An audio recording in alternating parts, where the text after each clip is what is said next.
listen there.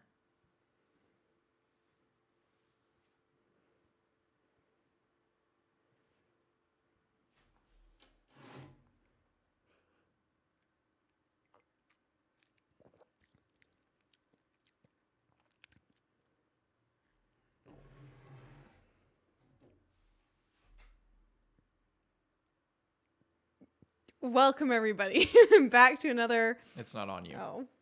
Why isn't it coming over to here? Get over here. Now you look tiny compared to me if it switches over to me. No, it's just I'm just bigger. Anyway, you gonna do the intro?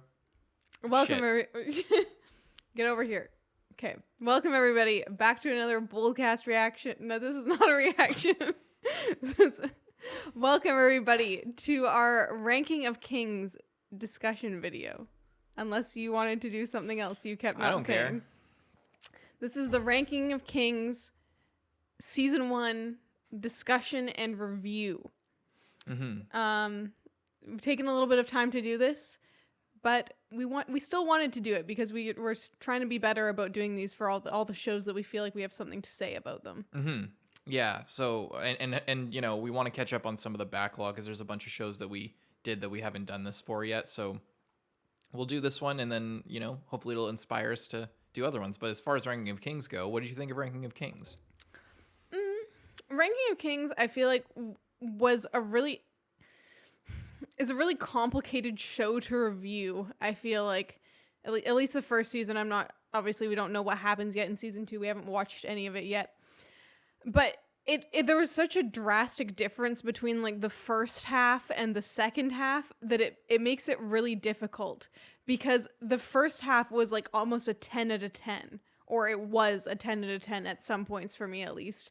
And then in the second half, isolated by itself, was like a 4 or 5 out of 10 for most of it. So then when you put it together, you're like, well, I guess maybe it's like a 7-ish, or like, but then it feels like such a disservice to the parts that were so far above that. And then also like it's too high for some of the stuff that was just kind of bad, you know? Yeah, that kind of sums up my whole thoughts on the whole thing. Like I think where a discussion could get interesting is like the details and like the world building and stuff like that. But yeah, as far as just to show the characters, like I think at one point in the discussions, I mentioned, or we were talking about how like how the show handles tropes and how it handles character archetypes, and how it sort of tries to set it up and then sort of switch it up. Mm-hmm. And at sometimes it felt like maybe that's what was trying to happen, or it could have just been like, you know, they just, I don't know, wanted to do something different. Just I don't know. Like it seems like there was a lot of effort to try and not do what was obvious, or just to go, I don't even know how to put it, because like some of the decisions just make no sense, like with some of the characters, that it's just like it feels honestly dumb. It feels as dumb to discuss it as it was to watch it, like to watch it and like try to, you know, rationalize some of the decisions, because you know, the characters act.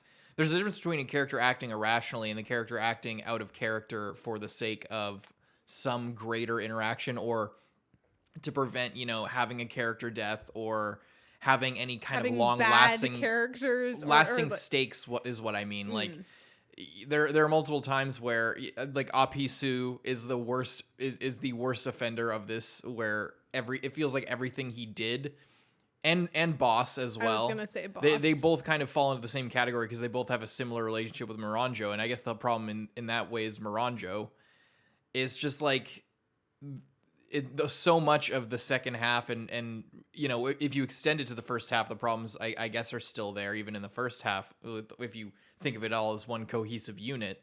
You know, the decisions just don't make any sense. They just don't make any sense at all. And then some things just come out of nowhere just to like throw some spice in and spice things up and keep. And it's sometimes things happen to spice things up, but also it feels like some things just sporadically happen to elongate the current conflict. Like with Oken being stolen and then thrown away at the end by Kingbo or whatever.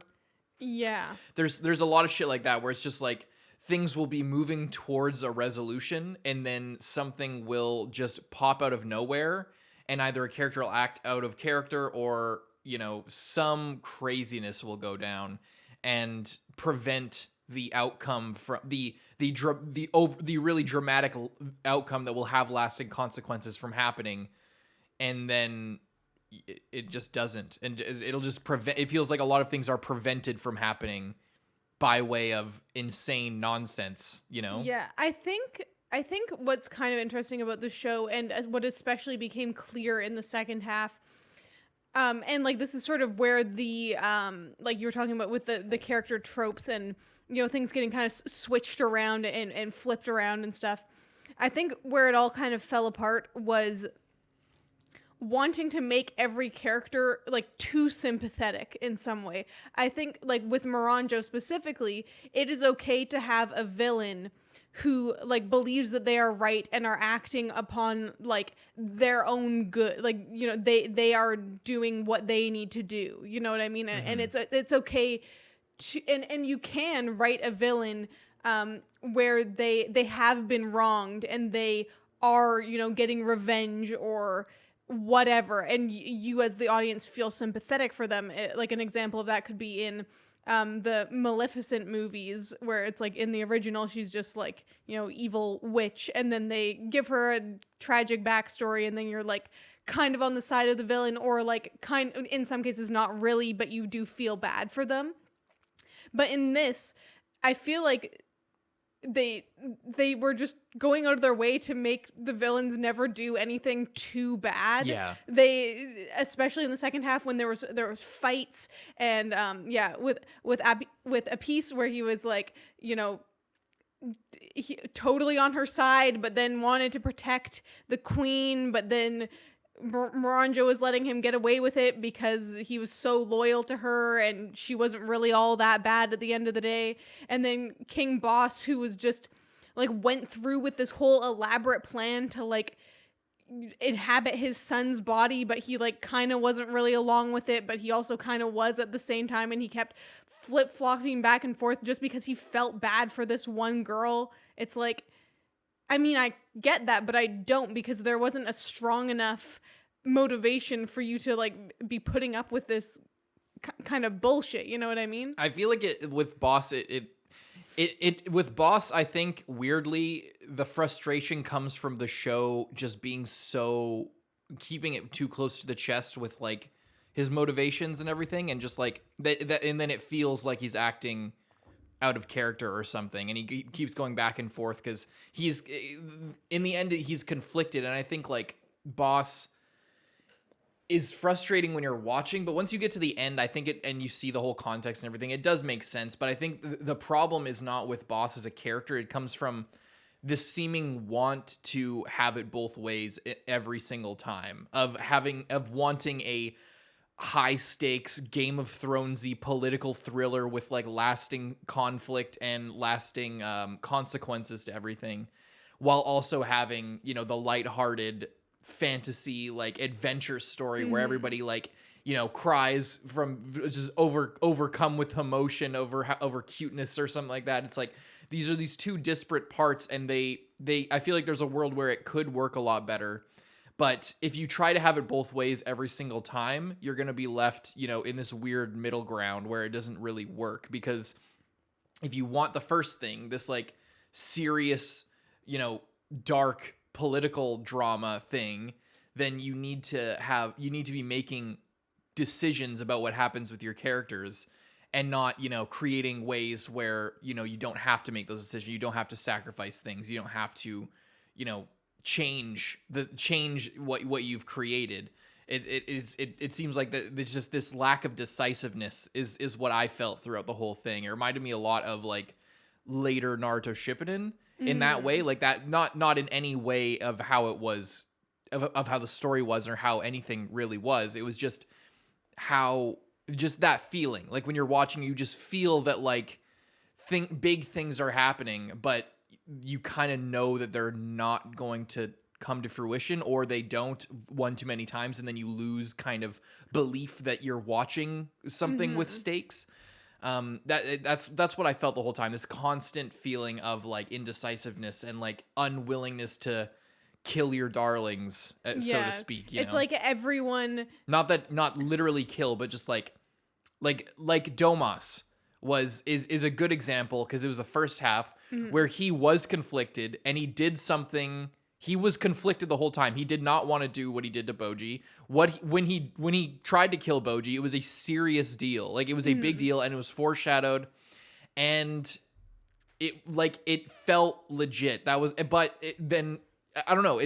After that, it didn't really go anywhere. But like, he loses his arm, and he goes through like some change, and he has a character arc, and I feel like his whole thing where he earns it back at the end like was satisfying. If a little bit, there were little frustrating things of him like flip-flopping back and forth, but it could go either way of like, oh, this is kind of like silly writing, and he's just, writing to have a big emotional breakdown from your character, or like an actual emotional breakdown where he's really conflicted and a good character. You could look at it either way, depending on your perspective on and how closely you're like reading the writing. And I might need to rewatch that again to like decide which one I think it is. But I think genuinely, that whole presentation, I think, was a strong part, and but that was kind of like the only one from the side characters. Well, yeah, I was gonna say with Domas and Bebin were like two of the best characters, because it was like in the first half, it was the whole thing of like, Bebin is super evil. He's literally the snake dude. He has all these snakes all over the place. He's spying on Boji. He's up to no good. Domas, he's like this guy, and he's teaching him, and he's kind of shitty. Like, he was never like fully good from the start. Like, he was helping Boji, but he did also feel like he was held back and couldn't properly teach him, and like, felt certain ways about it, but he was okay. And then it goes along, and he pushes him into that pit and feels horrible about it. And then when he comes back around, and then there was that one episode where it's just him like sniveling and crying when they're down in like the one episode that was horrible, where like the first half of it, or they're like confronting what's his name, Satan. No, that was their dad, whatever his name was.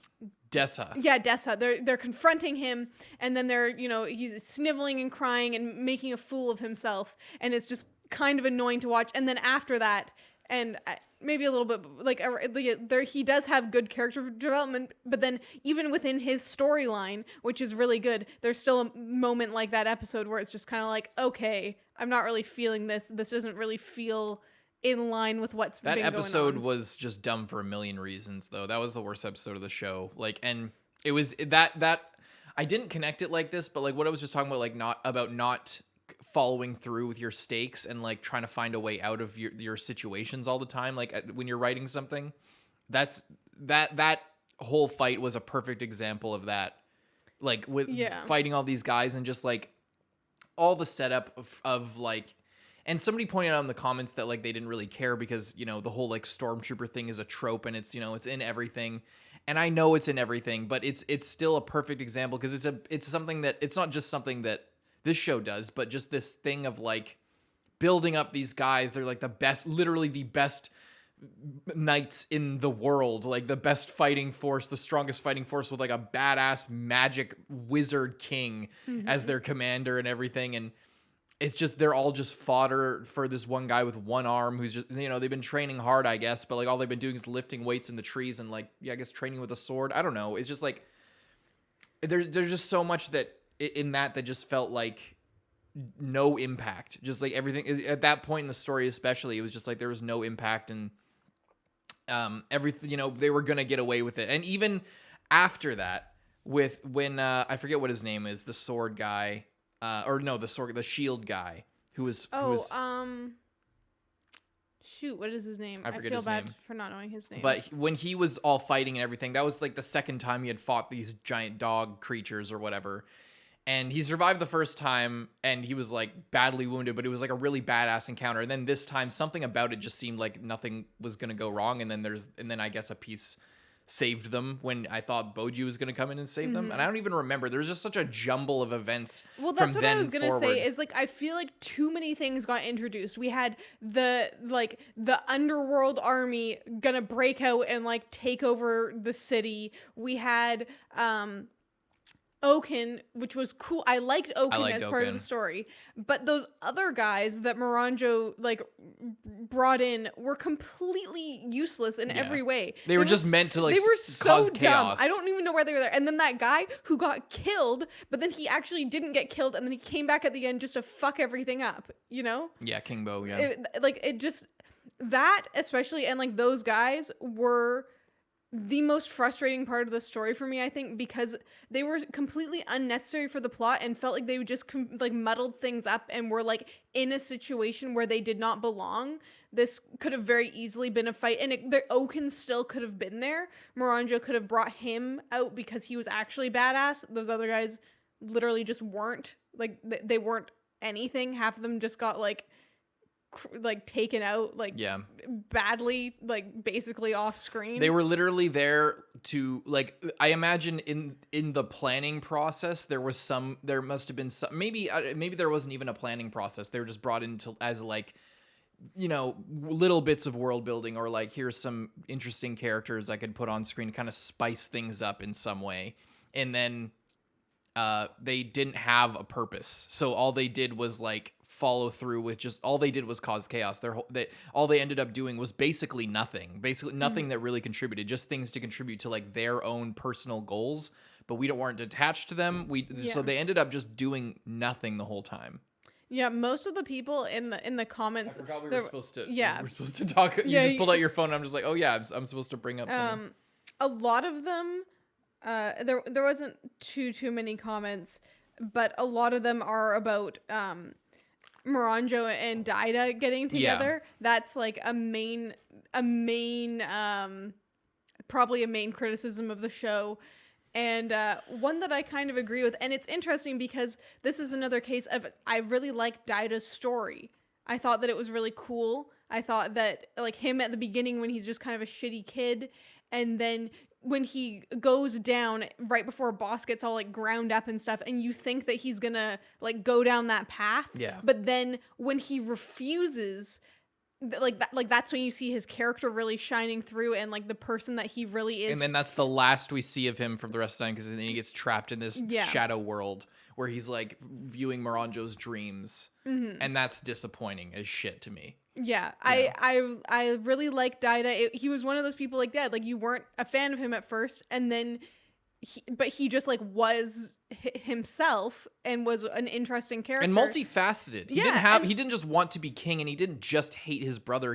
There was jealousy and like inferiority, but also like this failed superiority. Like, you know, he is like the younger brother, second son type trope where he wants to be king. But there's more to it than that, because he doesn't hate his brother and necessarily. He does want to protect. Complex. It's like this weird thing of like, it's like he is kind of protective of Boji in a way, but he also won't hesitate to beat him up. But it's almost in a way of like, okay, if I beat him up, then he'll stop making a fool of himself and he'll stop like trying, and I won't have to worry about it. In a way of like, you know, oh, so someone's getting bullied and they keep getting beat up by other kids. So if I just give them the beating of a lifetime, then they won't do that anymore. Yeah. And they won't keep getting mistreated. Yeah. You know, if he just learns his place, then everything will be fine for him. And then it's just sad as well because Daida is like extra boxed into his role because Boji is just like kind of doing his own thing and is like a laughing stock of the town basically. Yeah. I like Daida. I wish we got more of him. It seemed like, he was just kind of cut off by the end. As far as the Moranjo thing, I think somebody said in the comments that like, oh, that's how they keep... Daida was trying to keep her from being killed. So, and I feel like that makes sense. But I'm not, because that wasn't said by Daida in an inner monologue or anything, or off to the side. There wasn't really many inner monologues throughout the whole show. Like a lot of characters just thinking to themselves, and we hear their thoughts, I guess. So that wasn't like something to expect, is what I'm saying. But he didn't really say that. He didn't really like say like, okay, I need to marry her so that she won't die, so that they can't kill her if I use my authority as, current king, former king, whatever. Then yeah, but now that, especially that Miranjo's going to be queen, is just kind of like, it does, because it didn't feel like that was the full intention. That feels like it's a side effect that maybe comes up later in the manga. I don't know, but like it feels more like this. I don't know, like this like weird indecisiveness of like what I was talking about. It just doesn't feel right. It feels wrong. It doesn't feel like it fits. I guess it feels like, and it also feels like it fits a little bit too much. Like it feels like it's just a little bit too clean. It's like there's no, I don't know. Maybe if he had like agreed to marry her to save her, but then he had like formally, like, because Boji did get to be king, but then he took off anyway at the end. Yeah. So then that means that Daida will then be taking over, and Miranjo will be queen, like you said. So I think it makes sense in the world where Boji stays as king and Miranjo doesn't become queen, and her and Daida live like a quieter, simpler life, where she can just be safe and not have to worry about anything anymore. And like if that's kind of the thing, but that's obviously not. Yeah, that's what I mean. It just feels like it fits too well. It feels like Orochimaru being forgiven for everything, like this, like just, this is a big character we've kind of built up, and it's not that I wanted her to like get executed necessarily, or it's not even that would be like them getting together would be a weird of a thing. But first of all, he's like 9. How old is he? I think he was like 12 or 13 or something. And she's 28, but she died when she was this or that age or whatever. Yeah. But like, I don't know. That's a whole interesting conversation. I'm not going to argue about like age of consent in every show that we talk about, because it's anime and that would get tiring. But it's just and it is medieval times, so there's different rules. I understand that. But it just feels off. The whole situation just feels weird, and again, not that there's a way you could make it like good or like kind of make sense, in the context of the story, but it just feels like a too pretty of a bow on this whole situation that like the whole, and I think it's also because it's at the tail end of this whole encounter, this whole jumble of like meeting, it feels like Hell's Paradise. That's what that whole second half felt like. That second half felt like what Hell's Paradise is feeling like right now, where we're at like whatever, episode 8 or something, 9, and this like there's just a jumble of shit. There's where you learn about a bunch of different characters over the course of like 6 hours. People have multiple breakdowns and breakthroughs and learning and then changing and then reverting back and then changing back, and then at the end of it all, we're just all friends and it's a pretty bow, and we forgive everything, and the guys who are gonna try and opportunistically take over the kingdom say, better luck, they got a handle on it, we'll help them out, and we'll help you out instead of doing what we would normally do in a feudal society and taking over your thing, or what was not even just in a feudal society, but what was set up previously in the story, that this is the kind of stakes that we're dealing with, but just do that, because this is also a fantasy story where we just kind of hang out, and so you guys are our friends, so we'll go back downstairs and you guys will stay up here and you guys will marry the evil wizard, and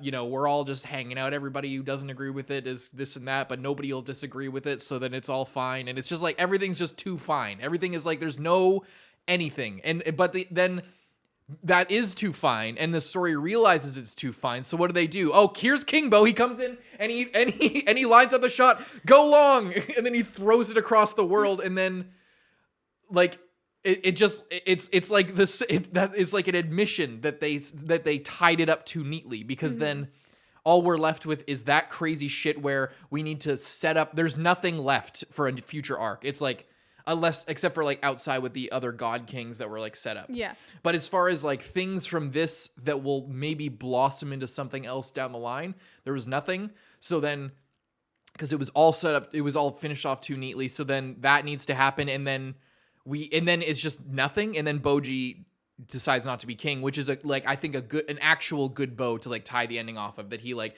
works for all of this, realizes that it's not for him, goes back and realizes friends what matters, and that to me was a good ending for the season. So it's just that that whole conflict was just so weird and handled so weird, and that's all I'll say about it from now on. Soprana Anime asked, "What do you think about how they ended the Three Brothers story?" That I thought I'd bring that up because it kind of ties into what you were just talking about of like the throwing Oaken like across the world was like kind of the last hint of like what could be to come, because that's something that didn't get all wrapped up at the end there. And I did like their story, and also with Desha getting ready to, like, he accepted the #1 rank spot as well. I don't know if you remember that. In the end, right. he Right. had said no because he thought that there was another way with catching that devil. But then it turns out that after they use that to save Moranjo's life, now he has to go down a different path and like make that choice for himself, which is obviously gonna Despa's obviously not gonna like that, and then they're gonna have to, you know, find something to do with that. But I imagine that like going forward, that would lead into more of what happens with all of the gods and with the selection and like what even the ranking of kings was in the first place. Because all we got told was like, if you kind of don't want to be in #1 because they always pick something and everyone thinks that they can handle it, and every time they just go crazy. Is, you know, was kind of the and we thing. still don't know what is going on with that at all. And I just, before anyone writes this in the comments, the thing of this is just the prologue doesn't work for every single show. Not every first season is the prologue for the future seasons. It can just, and I don't like that as a cop out. Like, I don't know. We didn't learn anything about that. I guess we didn't need to, because that wasn't the point of this part of the story. Mm-hmm. But it just feels a little bit too nebulous. That we got some stuff here and there. I would have liked to know more about that, I guess. Yeah. Trash Cheer said, "Do you think that it ultimately answered more questions than it asked? And what do you think about shows that do that?" I read that comment. I don't know what that means. I think that it means kind of maybe what we were just talking about, of how it tied up everything and like had an answer for everything at the end. Even though like at the beginning it seemed like it was setting up all of these long range mysteries and things that were maybe going to all be answered at different times, but then it felt like we just got a huge answer dump at the end, and then they were like, oh yeah, and don't forget about the Oaken, he's still going to be solved, and don't forget about the ranking of kings, the title of the show, oh look, who's #1 king now. And those are kind of the only real, like only the very like large and barely touched on topics were kind of left at the end maybe.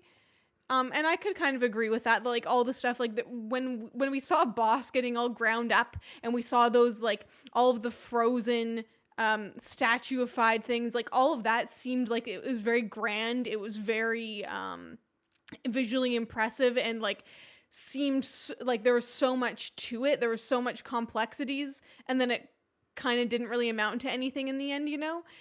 And also, but there are some other things. I did see a comment. It wasn't really a question. It was just like listing some of the things that like didn't get resolved. I think it might have been in response to that one. It was talking about how Kage at the beginning, there was that girl who saved him. And we still don't really know, like, because I remember I had theorized that Moranjo had her hands in that kingdom as well, and like been responsible for the death of all the shadow people. But obviously that wasn't the case. So that's like an entirely separate thing that was going on. I still think it would have been cool if she had been responsible for that. Are we 100% sure that she wasn't involved at all? Well, it never got said that she was, and it seemed like if she was, then they might have said. Maybe we'll learn more about that in another season. I don't know. We still need to watch Treasure Chest of Courage, but apparently those are side stories and everything. But I just feel like it would be stupid for her not to be involved in that, because she had like a bunch of them stretched and draped into a portal, like she was using their magic, you know, and like that whole chamber was littered with like their like images of their eyes and their sort of bodies, not literally, but like in inscriptions along like where Boss was getting ground up in that whole like, you know, wizardly chamber underground. It was all a part of that. So, and they're clearly like a magically powerful race, and why else would they be killed if not to be used for magic? Yeah. You know, like there was this whole thing of like, oh, they're evil and all this stuff, but you know, for that not to be a cover up just seems like a waste of a story. Like it was literally just racism, and there's nothing to explore that. I guess I'm saying is that it could have been a cover up for something else, but it might have not been Moranjo directly. Yeah, I suppose it just feels like there's too many clues for her not to be connected at all. I also think, I mean, it could be possible that maybe they were originally going to make it partly Moranjo's thing, but then felt like it would make her irredeemable if she, you know, caused the genocide of Kage's people. Like maybe that would have been a step too far. Yeah, maybe that's a little bit unredeemable. So in order to like give her the happy ending, they didn't loop back around to that. And yeah, she can't really. Yeah, you can't move on from that really in the story and not address it if Kage is still a main character, and it's later revealed that this girl that they saved, she's not only killed Boji's mom in front of him when he was a baby, but also and like ruined everything for multiple places, but also, you know, that's the actual genocide is kind of one step too far there, really. Yeah. So that's what I'm thinking. It could always have been something different, but I'm wondering if it's sort of a thing of like, oh, this would be cool, and then you're like, actually, I want this person to be a redeemable character. That would be too far. We're gonna dial it back a notch here. She's still the villain, but we're gonna make her likable when it comes down to it. Yeah. I kind of wonder if that might have been the case. I think you might be onto something there. I had something else to say as well. I wonder, do you think the show would have been better if it had gone a little bit darker and like committed to it a bit more? Because at the beginning, part of what made the whole cutesy, but the topic is dark, but the style is very cute work was that it was actually dark. There was stuff like that with, you know, Kage's mom getting killed, all of his people getting killed. It was so incredibly sad and horrible, but it was cute at the same time. And then same with like Boss getting ground up. It's like that's like a horribly disturbing thing. It's horrific. You know, he gets like ground up, and there was like the bird thing, and everything all gets together, and then Daida gets forced to drink it. Like that, you know, that's terrible. That's so dark. And I kind of felt like later on in the show, especially when they brought in those other guys and when Moranjo was like making moves and no one was really dying. And I'm not saying that like to make your show good, you have to, you know, think your Game of Thrones and be killing off every character for no reason. That doesn't make a good show. Yeah. But I guess it just seemed like there wasn't any stakes when at first the world had been set up to be kind of merciless and, you know, not everyone was a good person, but you could still find good people in the world, you know, like there was good and bad. And then when it came down to it in the end, everyone was kind of good in their own way. Yeah. Yeah. And I can see like there is a place for a story like that, but it just seems kind of, I don't know, like maybe if it had stuck towards more of the how they handled that in the first half, with like Domas and everything, how he, you know, was like he thought he killed Boji, and like that was also really dark, that he literally pushed him into a fiery pit. Yeah.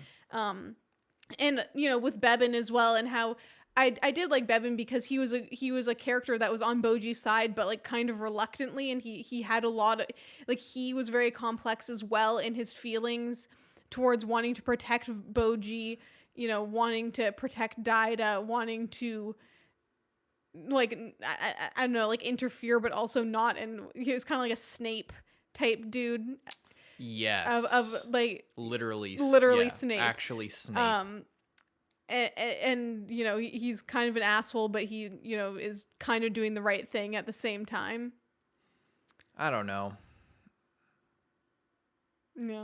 I don't know. At this, like, the show just kind of, at the end, it was really disappointing, if I'm being 100% honest. And it's sad because it was something that I was really looking forward to. And I've only, like, whenever I hear about people talking about the show, maybe it's because people who feel the same way as we do don't talk about it as much. And the people who really loved it talk about it all the time. But I never heard about all these problems before watching it. Yeah. I only started hearing about this when we got to the part. And then everyone's like, oh yeah, this part. And so I don't know if it's a selective memory thing where like the people who really love it have, it has like a ReZero effect where or even a Naruto effect where there's just so much investment up front, and there's like something to happen that really hooks you, and the hooks get deep, and then you're really attached, and then that carries you through the rest of it. Or even a Tokyo Revengers, like a lot of people feel that way with that.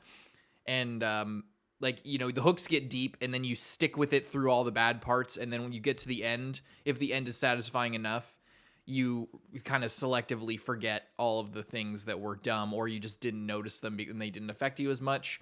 But and maybe that's just a problem with us as people, or just with reactions, that the hooks just didn't get as deep, and it didn't carry us through the hard parts, and we kind of stalled part way through the second half, where we just kind of weren't watching it as frequently at the time. I don't know, but because you know, I don't know if there's something like that going on, or what, because you know, I didn't hear anything about its flaws. All I ever heard was that it was like awesome. It was like one of the best anime of the last 10 years, because it was so, you know, wholesome, but with a dark side, and like a true fantasy style and something like that. Maybe I'm watching too much Giguk, I don't know, but yeah, it seems like it seems strange that I didn't hear anything about any of these flaws until we were like neck deep in the show. Yeah, and it is disappointing because I loved this show at the start. It was like, this show was like exactly my like favorite thing type of, basically. Yeah.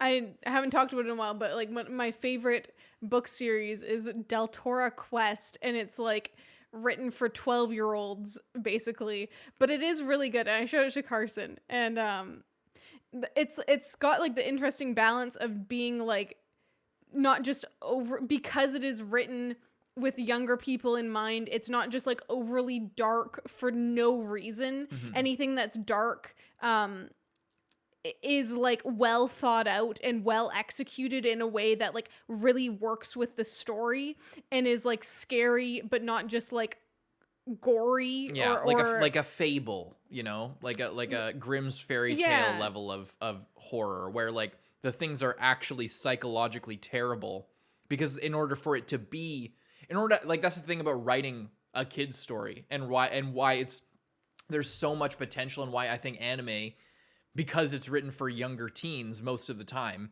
is so impactful. And it's something that I guess I haven't really talked about that much. We talk a lot about Hero's Journey, about how deep that is, but like the Grimm's fairy tale thing, that the whole idea of writing a story for kids is like, you know, there's this tendency to write it always really happy, and like write everything like it's just sunshine and rainbows or whatever. But you can't really have a dynamic story unless there's some darkness in it. But it can't be for kids if it's super gory, you know, and just bloody and shit.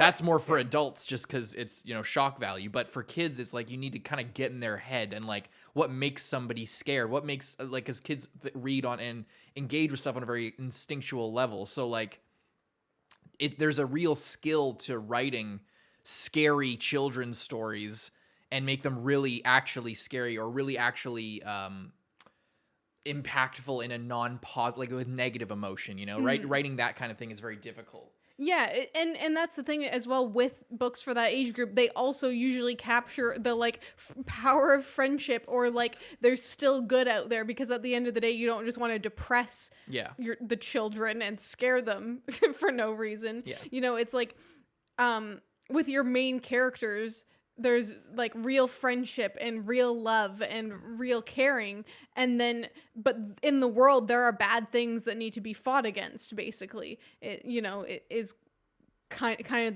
the general for that age group. And I think that, yeah, I don't know, like it is disappointing for me, because I would like more things like that. I would like more things that have, you know, real heart and real thought put into them, that are not just like, oh, it's for kids, so I don't need to care about it, or oh, this is for adults, so I'm just gonna put like a million rape scenes in here for just, and then it's really bad. Oh, you know, my show's really for adults and really crazy. I hate that shit so much. We're gonna do the next Game of Thrones, except it's just gonna be like all violence and like crimes against women, and because it's medieval. It's in the medieval times, so we can do whatever we want. It's like, that's not like scary. That's not, you know, that's not interesting, really. That's just, it's pure shock value, and it's just kind of lazy, in my opinion, if you can't write something that is compelling and that like has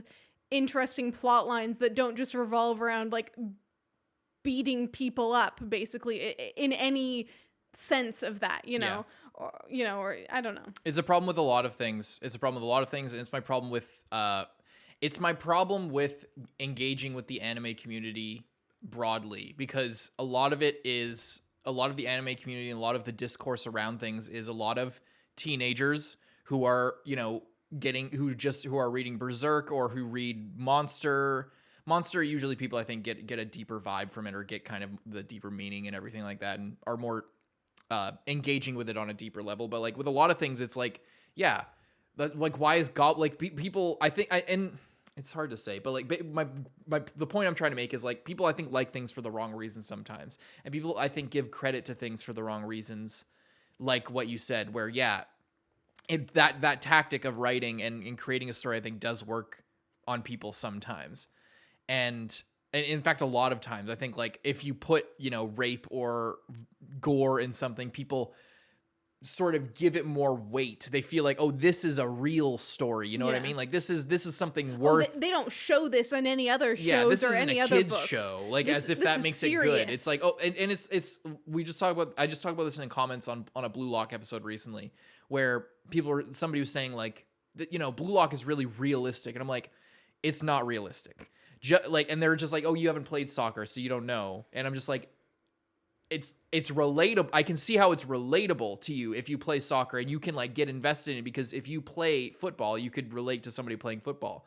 So it's relatable, but that doesn't make it realistic. And also, realistic doesn't equal good. It's like, and also with Oshinoko, it's like, oh, she's a method actor. Not actually a method actor, just a really good actor who researches her roles.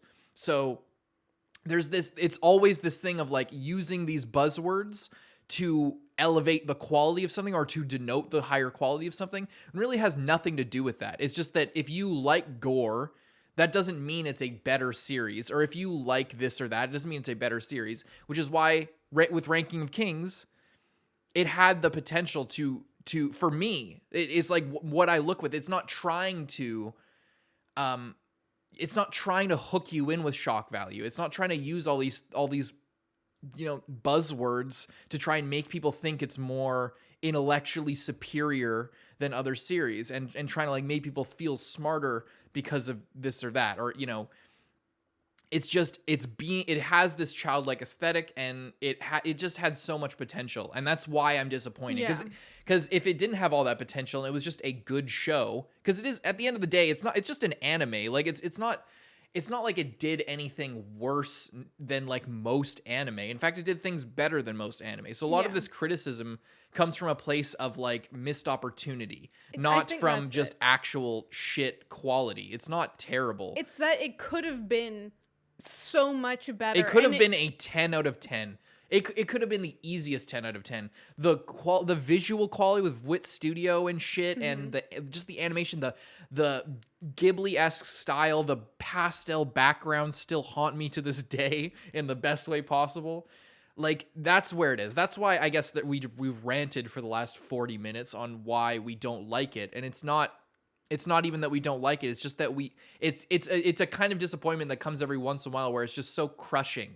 It's really crushing disappointment. Yeah, when I think about it, I just get upset, because I just think about, like, it started off this thing that I loved so much, and that I cared about, and that I really thought could be one of my favorite shows. And every time we watched it, I looked forward to it so much, because I couldn't wait. Like, it was a show that I feel like really captured some magic that maybe you don't really see that often, of just like, you really felt like you're in. Oh no. Are you okay? Yeah.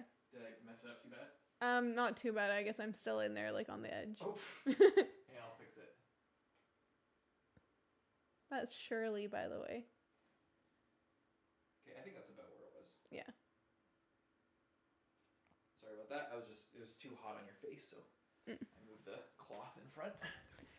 Yeah, it's just sad. It's sad.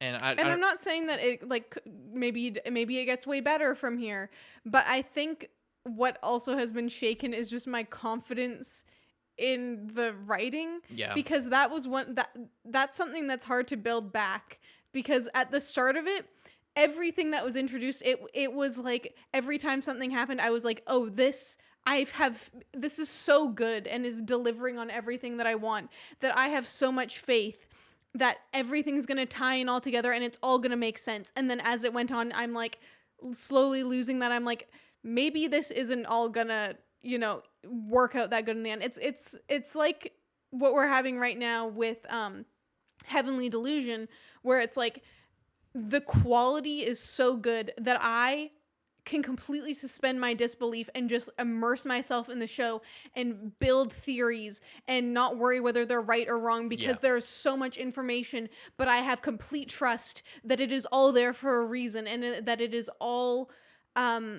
part of this world, and they have thought about the world enough that it is almost like a real place where like I can like go there and think about it. And that's what it was like at the start of Ranking of Kings.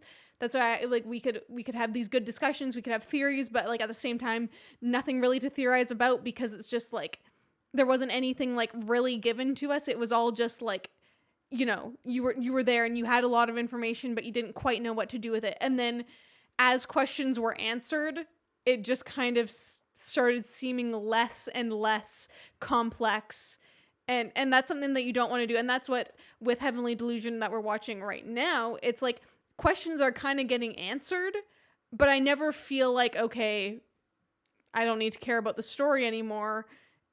Oh, cool, you told me that, and now I already know how it ends, and, whatever. With Ranking of Kings, it kind of felt like as things were revealed, it dampened my interest in the show. Yeah. It wasn't like, oh, that was revealed, that means this other thing, that now I can get excited about this. It was just kind of like, cool, great, awesome.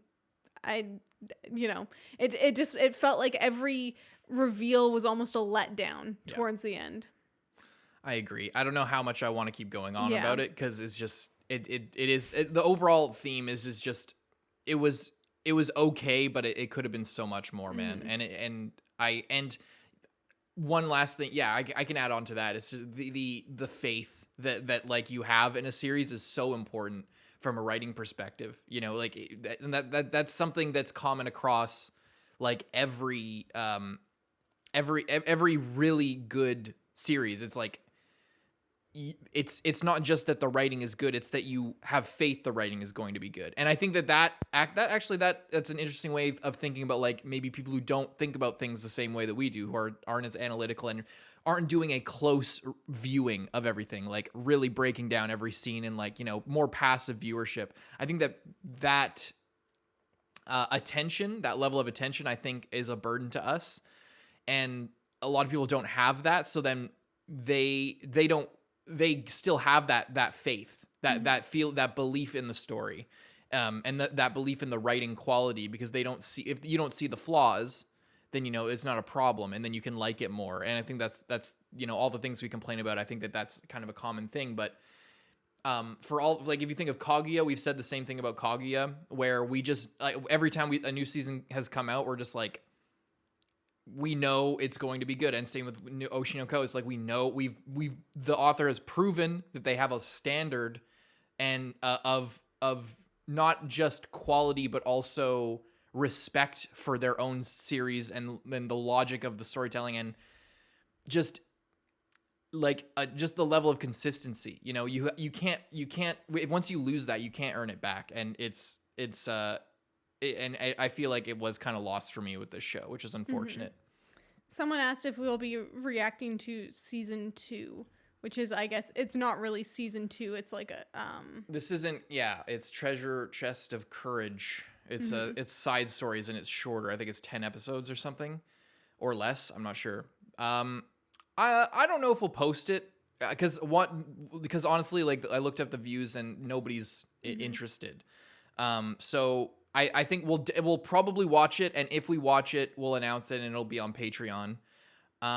When this comes out, we won't be watching it currently, but maybe if there's enough, like, people in the comments, if you want to watch it, let us know, or if you want us to watch it, I mean, and hear our opinions on that. Maybe we'll give it a shot, but I don't see myself like I don't see us editing it and posting it and getting like 300 views on the channel, honestly. Yeah.